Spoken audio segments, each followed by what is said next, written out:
ये देखो point object पहले आया क्यों? यार इंसान का दिमाग जो है ना, ह्यूमन ब्रेन है ना, बहुत खतरनाक है, बहुत खतरनाक है।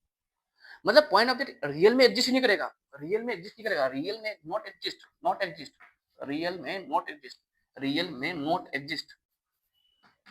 सर ये क्या फिर नहीं एग्जिस्ट कर रहा है, फिर भी पढ़ रहे हो, फिर भी बता रहे हो आप? पॉइंट ऑब्जेक्ट जैसा चीज़ दुनिया में हो ही नहीं सकता, एग्जिस्ट ही नहीं कर सकता। पॉइंट ऑब्जेक्ट उसको बोलेंगे जिसका कोई डायमेंशन ही ना हो,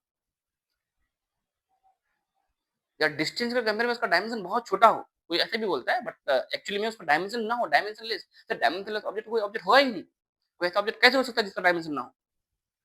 जिसका डायमेंशन बहुत छोटा कर दोगे, कैसे कर दोगे इसको? हम कर ही नहीं पाएँगे ना फिर, तो फिर होगा ही नहीं, तो फिर क्यों कर रहे हो? कुछ चीज़ें आसान करने के लिए। ह्यूमन ब्रेन इतना खतरनाक है, नेचर को समझने के लिए, चीज़ों को समझने के लिए। देखो, हमने तो कुछ पैदा नहीं किया, हमने कुछ नहीं बनाया, बॉल खुद हम नहीं गिरा रहे हैं। जो कुछ भी हो रहा है, बारिश हम नहीं करवा रहे हैं, है ना? कुछ नेचुरली सब कुछ हो रहा है। जब नेचुरली सब कुछ हो रहा है, इस नेचर को समझने के लिए, प्रकृति को समझने के लिए, ठीक है? दुनिया बनाने वाले काहे को तू दुनिया बनाया, इसको समझने के लिए, काहे को तू दुनिया बनाया और कैसे बनाया, इसको समझने के लिए ह्यूमन ब्रेन क्या-क्या नहीं करता है यार, क्या-क्या नहीं करता है। जैसे एक बॉल को मैं टेनिस बॉल का भी एग्ज़ाम्पल ले रहा था, जैसे एक टेनिस बॉल को तुम फेंकोगे, जिसको आप बोलोगे प्रोजेक्टाइल मोशन हम पढ़ रहे हैं सर। प्रोजेक्टाइल मोशन जब आप पढ़ रहे होते हैं ना, तो उसको एक ट्रांसलेटरी मोशन मानते हो। जो कर्वीलिनियर पाथ होता है। और ट्रांसलेटरी मोशन क्या होता है?